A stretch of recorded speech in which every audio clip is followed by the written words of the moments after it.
if there is some area of your life right now where you're experiencing something you don't prefer, look at your reaction.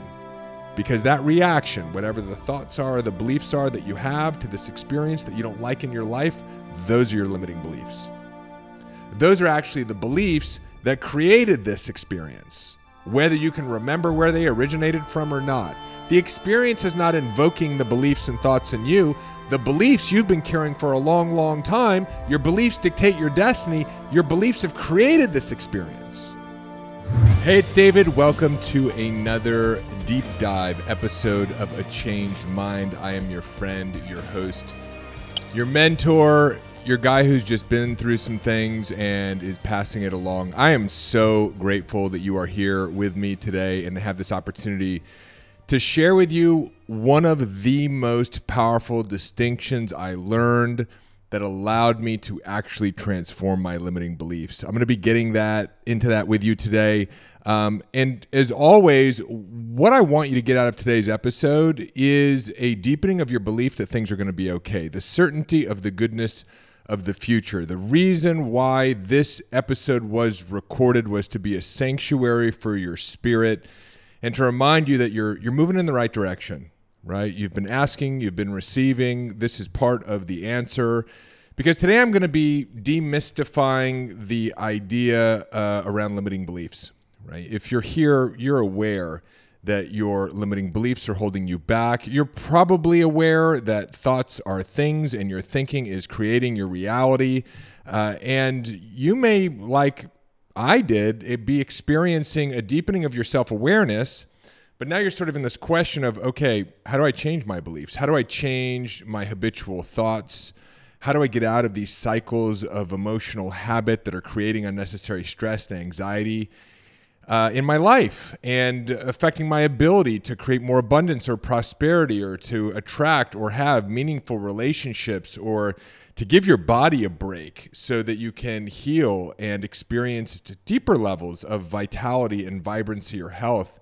Maybe you want more clarity around your purpose. Maybe you've been thinking about leaving the job you have to start your own business, or you're already in business, you want to grow your business, and you know that you are responsible for what you are creating, and you have an awareness of the beliefs that don't serve you any longer, but you don't know how to let them go. Are you with me? That's what we're going to be talking about on today's episode.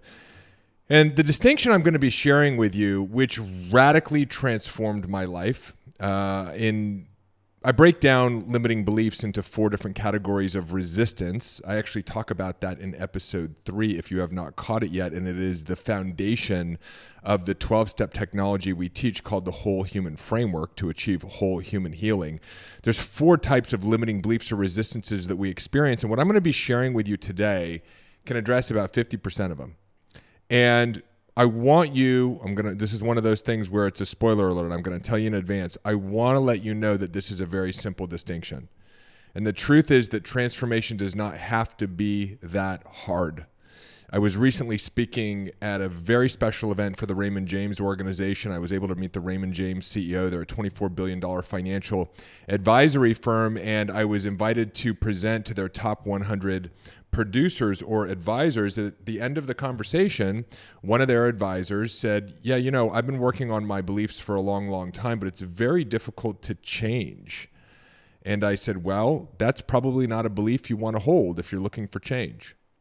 We have layers and layers and layers of these limiting beliefs, and even your belief about what it means to create change or how easy or difficult it is to overcome your childhood traumas or the wounds from the past or your limiting beliefs have an impact on how easy or difficult this journey of transformation is for you. And so this is going to be a very simple distinction today, and it's going to be part of this theme of, hey, we're making it a lot harder than it needs to be, and it doesn't have to be that tough. Now, my journey is not an example of that because I had to go through the process that I went through in order to become the person that I've become and learn the things that I've learned, just like you are in your own hero's journey to achieve my purpose, right? Which at least at this moment in time is being here on this episode with you.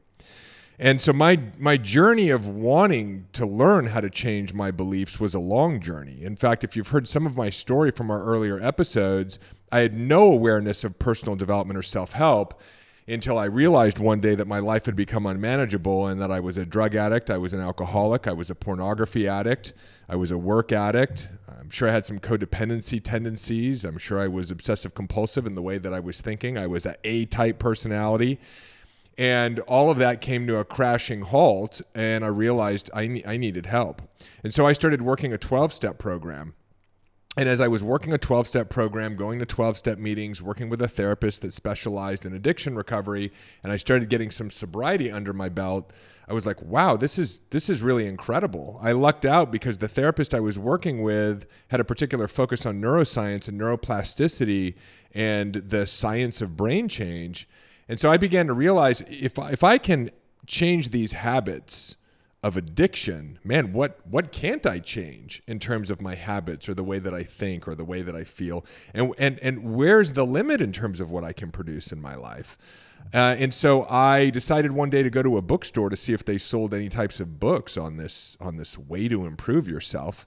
And I went to the front desk. It was a help desk, and the woman behind the counter, I waited in line till she was available. And I said, hey, do you have a section here in the bookstore for people who want to improve their lives? And she said, you mean the self-help section? And I was like, oh my God, like what an appropriate name for the section. She said, yeah, it's up on the second floor. So I went up to the second floor and I walked over to the self-help section. And there, lying on the floor, was a little book with a white and red book. And I kid you not, there it was. I picked it up. It was a little book called Think and Grow Rich by Napoleon Hill. Now, if you're not familiar with Think and Grow Rich, it's considered to be the #1 best-selling business book of all time. But it's not really a business book. It's a book about how thoughts are things.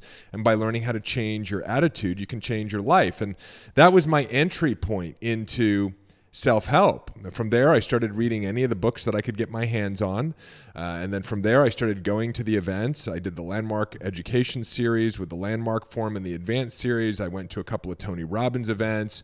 I went to some other events that maybe you have or have not heard of. I went to a live presentation by Esther Hicks, who channels this infinite intelligence, Abraham. I started going really, really deep. I mean, if there was something that could contribute to my transformation, I was open to it. I started a meditation practice. I started getting into breath work. And while I was experiencing all of these different transformational teachings and modalities, and while I was also having some incremental changes in the way I was thinking and feeling, and therefore my life, I started making a little bit more money. I started having better relationships. I started getting more clarity around what I wanted to do and really what I didn't want to be doing anymore, which was running the types of companies that I had been starting and running for a couple of decades.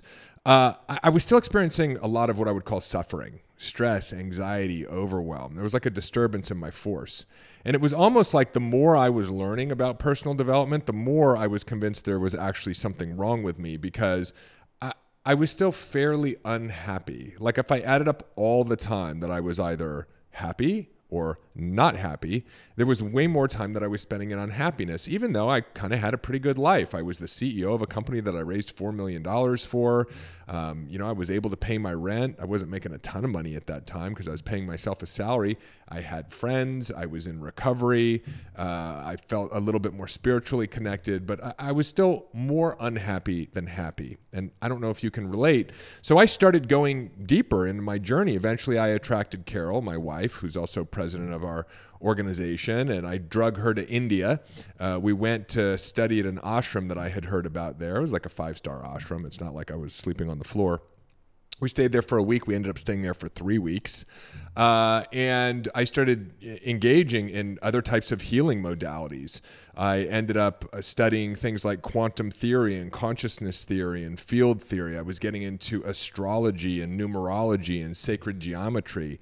And again, you may have heard of some of these things. You may have been on a similar journey to me, or maybe this is all new. It doesn't really matter. The point is, I spent 3 or 4 years really trying to figure out how I could reduce my suffering. And so my self-awareness continued to expand. I was like, I got these limiting beliefs about money, and I've got these beliefs about myself that I'm not good enough, or that I'm not as far along as I should be. And I have these beliefs around sort of my experience of life, like, there's not enough time, or you can't really trust people. But I just kept experiencing those beliefs over and over again. And I kept attracting those experiences over and over again. And so I set up an ashram in my home. As I mentioned, I developed a meditation practice. I really couldn't afford to be going to India. We ended up going 4 times. And so finally I found the most spiritual place in the United States where, whether you know it or not, it's unanimous. It's Sedona, Arizona, right? So I went to meditate on Red Rocks for 4 weeks. And I remember being in the crystal shop in Sedona. And I was looking for a crystal. One of my friends was like, yeah, maybe you need a particular type of crystal. Maybe there's some energy inside of you that you need to have released or removed. So I was like, okay, well, let me figure out how to do that. And it was a teenage girl working behind the counter, and in between her chomping on her chewing gum, she came over to me and she said, oh, are you here to see the Arawakan and Kogi Indians this weekend? And I had no idea what she was talking about. But I was so far down the rabbit hole, and I was so desperate to actually eliminate my personal suffering that I looked her dead in the eye. I'm like, that's exactly why I'm here. Tell me where they are. So I ended up spending the entire weekend with this ancient of ancients Amazonian tribe that had traveled out of Brazil for the first time, and Colombia for the first time, to share what was going to be happening with, remember that 2012 shift where the world was going to end? And so it was a very interesting weekend. I really took away 2 things. Number 1, they said, hey, stop taking the crystals out of the ground. You people don't know how to use them. And number 2, they said, hey, ease up on the masturbating because it's draining all of your energy. And so I had already handled the second one in my sex addiction recovery. So I ended up in this place where it was sort of like a Dante's Inferno type of purgatory. I wasn't in heaven, I wasn't in hell, but I was acutely aware of my limiting beliefs, and I developed a deep self-awareness in my recovery and personal development work, but I had no idea how to change my limiting beliefs. Now, if you're listening on the podcast, you can just nod your head if you relate. If you're joining me on YouTube, you can comment below and tell me you relate or don't relate to this. But this is sort of the journey of personal growth. And as I was getting to the other side of my healing, and I don't think our growth ever ends, but I'm saying I can divide my personal development journey into chapters. And a big flip of a big page in the middle of that book is this distinction I'm going to share with you around how to actually transform your limiting beliefs right here, right now, today. But I was looking around and seeing everybody else who was in personal growth was kind of suffering. They could go to an event and jump up and down for 3 days and change their emotional state, but ultimately they went back home with the same brain. And so I was understanding that real transformation is real brain change. So how do you change your brain? It's real perceptual change. So how do you actually start experiencing the experiences that you've had for a long, long time differently? It's a change in that internal inner critic, inner voice. So that's not an inner critic, it's an inner champion. And real change isn't about having to brute force that. It's that inner dialogue starts to become sweeter and more self-enforcing and more loving and more confident and more courageous. And so that's been really the focal point of my journey. I sat in this question, which was like, is this it? Is this all there is to life, to personal growth? And I started getting answers, because ask and you shall what? Receive. And so one of the answers I got was this distinction, and it's called the power of decision, but I want to walk you into it. And if you've listened to other episodes of mine, especially the early episodes, episode 2, episode 3, where I'm laying out the foundation of why we teach what we teach, some of these distinctions may be familiar, but it's worth hearing how they weave together right now. And I want to start by acknowledging that your beliefs dictate your destiny. In other words, what you believe determines on a moment-by-moment basis what you think. If you believe that money's hard to make, you're going to have these thoughts around how hard money is, how scarce money is. You're not going to have thoughts around how abundant and prosperous the universe is. You're not going to have thoughts that'll actually lead you to making money easily, right? If you believe, for example, you're looking for a relationship, that there's no good people left out there, you're not going to have thoughts and ideas that would lead to you meeting your soulmate. You're probably going to stay at home. You're probably going to isolate. So what you think on a moment-by-moment basis is determined by your beliefs. And when you have a thought, you experience that thought as an emotion, right? So if you're thinking that there's no good ones out there, you're probably experiencing some form of depression, some form of frustration, what we would call a primal state of being. If you're excited because you know that your soulmate is on the way and it's just a matter of time, and you can go on and live your life and trust that the intelligence of life itself, whether you call it God or Jesus or Allah or the universe or the force, is going to bring you this person, right, then you're going to have good feeling emotions, or what we would call powerful states of being. So your beliefs determine your thoughts determine how you feel, and your feelings determine what action you do or do not take, right? So if you believe that your soulmate is on their way, you're probably going to go out and enjoy your life, and while you're out enjoying your life, you're going to meet Mr. and Mrs. Right. Right? If you believe that money is easy to make, then you're going to start to inspire thoughts of making money that are going to inspire you and excite you and build curiosity. And then that's going to lead to action, right? That is going to be in alignment with that. And given enough time, that action will produce the result. And the result will reinforce the belief. So your beliefs determine your thoughts you experience as emotions, your emotions then drive behavior, right, or actions, and your behavior determines your results. Those results will reinforce your beliefs. So when I was growing up, I believed that I didn't know how to do it right. And so as I was trying to make sales calls, I would have thoughts about, I don't want to bother people. I'm not very good at my sales script. Oh, it's a difficult market. I doubt that people are going to want to buy. Maybe our product isn't that good. Before I'd even sit down and actually pick up the phone to make a call, I'd be experiencing these thoughts as emotions. So I'd actually start to experience bothering someone or rejection or a no before I even took any action. That's how amazing the human being operating system is, right? You start to experience a future that hasn't happened yet. And then based on me experiencing rejection or failure without having yet taken any action, right, that would then determine what I did. And rather than making sales calls, I'd go to Starbucks and I'd get another latte because Starbucks was my happy place. And so those were the actions I would take. And so the results would be not more sales, but a hyper-caffeinated Dave. And then that would then reinforce the original belief. See, I don't know how to do it right. Right? But it's not that I didn't know how to do it right. It's just that all of us operate this way. We call it the 5 primary drivers. It's at the core of behavioral psychology, and it's what's called a psychocybernetic loop. It basically means what you believe is going to determine your results, and your results are then going to reinforce the belief. See, I told you there's no good ones out there. See, I told you can't trust people. See, I told you, right, I'm never going to be able to get well, right? Or there's no way that I'm going to be able to eliminate my ailment or my pain. Doesn't matter what it is. Now, where do these original beliefs come from? Well, they come from when you were a child. Most of your beliefs come before the age of 7, before the prefrontal cortex is fully formed. Neuroscience says that your brain is developing all the way up till age 25. But when you were born with about 100 billion neurons in your brain and about 25 billion synaptic connections, these little connections that drive electricity between the neurons of your brain. So what you can see is that you're born with more neurons than connections. So what's connected? Well, it's the survival part, the eating, the sleeping, the pooping, the breathing, the crying, right? You come in built in with the survival mechanism. And then what happens is over your formative years, so your first 7 years of your life, you go from 100 billion neurons and 25 billion synaptic connections to 100 billion neurons and a quadrillion synaptic connections. That's 1,000 trillion synaptic connections. You built out this massive neural network in your brain. And the way that you've done that is you've been recording every experience that you've been having. You've been recording the sight, the smell, the sound, the touch, the taste. All of that data is getting sent through your nervous system to your brain, and you start to form these new connections along with one other thing, which is the meaning you give the experience. And so when I was 7 years old working on a school project with my dad said, hey, why don't we do the project this way instead of the way you were doing it, David? And I interpreted that as, I don't know how to do it right.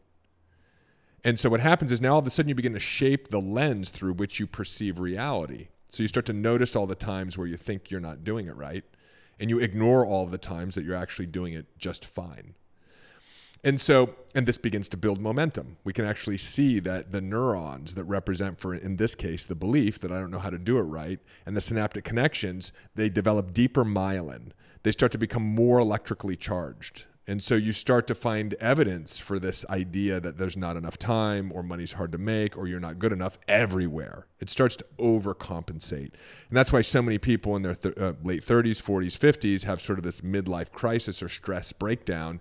It's because these limiting beliefs have become so predominant in your thinking and your perception that it becomes crippling. It just creates too much stress and anxiety. Good news is that's normally what brings us to personal growth. So your beliefs dictate your destiny. Right? Your beliefs determine your thoughts, determine your emotions, determine your actions, determine your results, and the results reinforce the beliefs. And beliefs come from the meaning we give the experiences of our life, whether they were true or not, at a very young age. So it wasn't true that I didn't know how to do it right, but that was the meaning that I gave the experience working on that school project with my dad. In fact, part of our definition of limiting beliefs is that it's a conclusion you came to that simply wasn't true. It was a misunderstanding. And so some people call these deeper limiting beliefs traumas, right? Or childhood stories. I don't really like the word trauma in the sense that I think it makes it sound like it's really hard to overcome. I really like what Gabor Mate, one of the leading experts on trauma, says, which is trauma is not what happens to you, it's what happens inside of you. And so we're all carrying these traumas and their limiting beliefs, and they're creating these undesirable emotional experiences that we're having now as adults. They're limiting our capacity to think, and they're limiting what we are able to create in our lives. So we have limiting beliefs. And again, if you're listening on the podcast, you can just think about, like, are you aware of a limiting belief you have, right? And it may be some of the ones that I already gave, or it might be you can't trust people. It might be something like if you want to do it right, you have to do it yourself. It might even be a belief that you have that you really need to control things around you, otherwise you're not safe. It might be a belief like you don't matter. It might be a belief that people don't listen to you, right? Which may be the case once in a while. Not everybody listens to me. I could give you a long list of people that don't listen to anything I say. Some of them are very close relatives. But for the most part, it's not true, right? It's a limiting belief. And if, again, you're joining me on YouTube, you're watching the episode, comment below. Let me know what a limiting belief you're aware of that you'd like to change is, because we're going to change it right here, right now. So I had been working through all these different modalities to try to change my beliefs. I was using tapping. I was using some other emotional release techniques. As I mentioned, I was using meditation, tools from behavioral psychology. And Carol and I were walking on the beach one day, and I just had this overwhelming, profound download. And it was so simple. And I said to her, oh my God, I just realized something. And she said, what? And I'm going to share this with you. It's a 2mm distinction, but it's going to make all the difference. Because if you've been trying to transform your beliefs and you've had a challenge doing it, it's probably because you feel like you're working with something that's almost invisible. And it really is, right? You can't see these thoughts. You can't see these emotions. In many ways, a limiting belief feels like a cloud. It's like, how do you even wrap your hands around it to work with the thing, to transform it? And the distinction I had was that beliefs are decisions. When I had that experience with my father, I unconsciously made a decision that I didn't know how to do it right. It was a decision. And because no one ever really taught me how psychology worked and how neuroscience worked and how the human being operating system worked, I just made that same decision over and over and over again. You know, the next time I had an experience that seemed like the experience I had with my dad, my brain just automatically came to the same conclusion. You know, I was in class, teacher asked a question, I raised my hand, I answered the question, teacher said that it wasn't the correct answer. That's because I don't know how to do it right. I ended up running for school office at one point. I didn't win for school office. I think I was running for treasurer or something like that. It's because I didn't know how to do it right. I started dating girls. I went out on some dates with some girls. They wouldn't want to have another date with me. I didn't know how to do the date right. So I was deciding this over and over and over again because it was taking place at an unconscious level because I didn't understand how the human being worked. But make no mistake, it was a decision that I was making. I remember another experience where I was supposed to meet my little buddy in the second grade by the drinking fountain, and they didn't show up. And I concluded that you can't rely on people, right? Was it true that you can't rely on people? No. It was an unconscious decision that I made. I don't know what happened to my little friend in the second grade that didn't meet me by the drinking fountain. Who knows what happened? But the meaning I gave it was that I couldn't trust people. And so I started looking for evidence that I can't trust people. And I built up an entire portfolio of memories that, by the way, weren't even true. 90% of the evidence that I have that I didn't know how to do it right or that I can't trust people, that's not even what was going on there. But it seems like it was. And so now, again, we're 30, we're 40, we're 50 years old. Now we've got this thing called a belief, and we don't know what to do with it. And step one is to realize that beliefs are simply decisions. Why is this so important? Because you know how to make different decisions. you don't know how to create a different belief, but you know how to make different decisions, don't you? In other words, you had some job at some point in your life, realized you didn't enjoy that job, and decided to leave that job, left that job, decided you wanted to do something else, and then ended up doing that other thing, right? At some point in time, you were in a relationship, unless you were just with your high school sweetheart your entire life. You decided you didn't want to date someone anymore. You got out of the relationship. Then you decided you wanted to date someone else, and then you got into the relationship. You know how to make decisions. And so if beliefs are just decisions, that means, and stick with me here, that you can change your belief by simply making a new decision. Now, when I suggest this, at first, most people have a lot of resistance to this. Wait a minute, you've been telling me I've been going to all these events and reading all these books, trying to work on my limiting beliefs and change my limiting beliefs, and you're telling me it's as easy as making a new decision? Yes, I am telling you that. Now, there are some more integrated limiting beliefs that you might have that are a little bit more difficult to transform. Those are the upper 50%. And I'll talk to you in other episodes about how to transform those. But look, let's be honest here. If we can take 50% of the limiting beliefs you have right now, and I can give you a tool that works to actually change them, that's a chunk of transformation. Your whole life is going to be radically different if 50% of the limiting beliefs you've been carrying around are transformed. So people will say to me, okay, so if beliefs are decisions and all I need to do is make a new decision, what decision should I make, right? That's the question. What decision should I make? Well, if the belief you've been carrying around is limiting you, then, and your beliefs dictate your destiny, and whatever it is you believe is going to produce thoughts, emotions, actions, and results in alignment with that belief. Shouldn't you just make a decision that's the opposite of the limiting belief? In other words, if you believe money's hard to make, shouldn't you just decide that abundance and prosperity flows to you? If you believe that you have to do it all on your own, shouldn't you just decide that collaborating with others is the most effective way to create extraordinary results and people are willing to help you? If you have a limiting belief, which is you can't trust people, shouldn't you just decide that most people are trustworthy and it's worth trusting others for the benefit and the experience that it gives you? Right. If you've been believing that you're going to be alone for the rest of your life, shouldn't you just decide that the man or woman or person of your dreams is actually on the way right now? Right? So the decision that you want to make, which is the new belief, is the opposite of the limiting belief that has been creating you the stress, the anxiety, the overwhelm, and the suffering, and that has been preventing you from producing the result. It's the opposite. Now, most people will say, don't I need to know how? Don't I need to know how I'm going to attract my soulmate? Don't I need to know how I'm going to start my own business? Don't I need to know how I'm going to grow my business? Don't I need to know how I'm going to overcome my autoimmune disease when I decide that I am healthy, vibrant, and going to live a fully expressed physical life without pain and without discomfort? Don't I need to know how I'm going to get my children to listen to me and behave, which is very near and dear to me right now with a 1-year-old. Actually, I'm not even dealing with that yet with a 1-year-old. He's just, it's a banana republic in my house. Don't I need to know how these new decisions are going to come about? And this is where throughout history, we've gotten it completely backwards. You have to make the decision first, and the how comes later. Okay? So there was a study done in 2009 where they brought in piano players to play the piano, and they studied their brains. This was featured in Time magazine.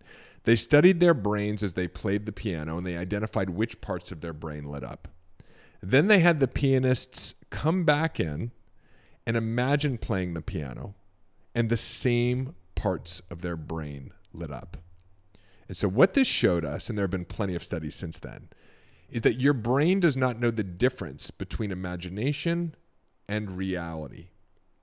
And so what happens when you're willing to decide without needing to know the how? You decide that your soulmate is on the way. You decide that abundance and prosperity is your birthright. You decide that you're a lovable person. You decide that you're going to grow your business to $1 million plus a year. You decide that you're going to leave the job you have that maybe you appreciate, maybe you don't like, to start your mission, passion, purpose, or side hustle in the world, right? You make a decision, which is the opposite of the limiting belief. You start to imagine it, don't you? Just think about it for a minute as we're talking about it right now. You're imagining all the time. But most of the time, you're imagining the same future that's undesirable over and over and over and over again. It's just some different version of the same story. And so as you're willing to make a new decision without needing to know the how, so it's important that you know you don't need to know how, you start to imagine it. As you imagine it, your brain doesn't know the difference between it actually happening or you imagining it, and you start to build new neurosynaptic connections. Your brain actually starts to grow as if it were an actual memory. I want you to get this. You're able to build a memory of an experience in your future that you desire that has not happened yet. So let me ask you a question. If it had happened, if you had met your soulmate, if you did make $1 million, if you overcame your inflammatory condition, if you had loving relationships that were supportive with the people around you, right? If you had achieved it, wouldn't you know how you achieved it? So by not needing to know the how and making a new decision and beginning to unlock your capacity to imagine and visualize it, you start to build memories of a future that has not happened yet. And it is that brain change that starts to tune you in and tap you into the thoughts, the ideas, the perceptions. And we'll talk in a moment about creating the synchronicities and coincidences to materialize that reality into your physical space, to make that your life. So you do not need to know how. You have to decide first. Now, this is the power of decision. This is the distinction that I want to teach you today. If there is some area of your life right now where you're experiencing something you don't prefer, look at your reaction. Because that reaction, whatever the thoughts are, the beliefs are that you have to this experience that you don't like in your life, those are your limiting beliefs. Those are actually the beliefs that created this experience, whether you can remember where they originated from or not. The experience is not invoking the beliefs and thoughts in you. The beliefs you've been carrying for a long, long time, your beliefs dictate your destiny. Your beliefs have created this experience. So leverage this area of your life that you're not preferring as a way to become self-aware, to become aware of your limiting beliefs. Then realize beliefs are just decisions, and you have an ability to respond, or a response ability, when you realize that you have been operating according to a limiting belief, to make a new decision. There's nothing else that needs to happen. You make a new decision. Now I'm going to teach you this incredible tool we have called the Decision Matrix here in a moment. But the moment you make a new decision, you start noticing evidence for the new decision, and you stop paying attention to the evidence that has been supporting the old false limiting belief. The moment you make a new decision, 3 incredible things happen. Number 1, you start to have new thoughts and ideas. You literally start to be able to access thoughts and ideas in alignment with the new decision or the new belief. Number 2, your perception of reality changes. There's a part of your brain called the reticular activating system. We filter out about 88% of everything that's going on around us. It would be too overwhelming. Right now, I'm in the studio, right? I'm not paying attention to the lights around me. I'm not paying attention to the microphone sitting in front of me. I'm not paying attention to the cameras that are around me. I couldn't possibly bring all of that information in at once. I wouldn't be able to focus and share this with you. Well, the 12% that you actually pay attention to is what's in alignment with your beliefs, whether they're empowered beliefs or limiting beliefs. You just start to find evidence to support whatever it is that you believe. In other words, what I'm saying is beliefs are extremely flexible, and you flex that flexibility through making a new decision. Have you ever bought a car and you start to notice that car everywhere on the road? This is that part of the brain called the reticular activating system. So if you believe money's hard to make, you're going to notice that everywhere. If you believe your birthright is abundance and prosperity and wealth flow to you, then that's what you're going to start to notice.